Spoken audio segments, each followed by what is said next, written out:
It's hard eating healthy as a truck driver, so let me show you what I do to stay so damn good looking. You have to meal prep your meals. You have to plan ahead.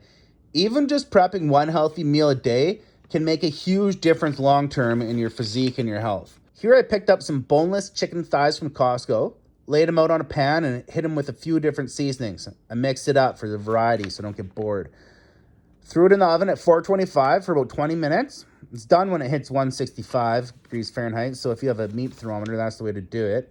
I try and have a few different rices and grains to choose also so I don't get bored. So I just pick one of the rices I have. Then I Google the proper ratio of water to rice and then the cooking time because I can never remember. I then take about 3 cups of rice. I like to dice up some butter and add some kind of base or like a broth or flavoring or seasoning to my rice so it also doesn't get boring. Then when the rice is done, I portion it out into my week's meals. I have glass containers I also get from Costco. They work great.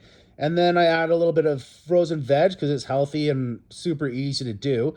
And then maybe a sauce and I have my chicken and there I go. I got a week's worth of healthy meals that barely even took any time. It was so easy. And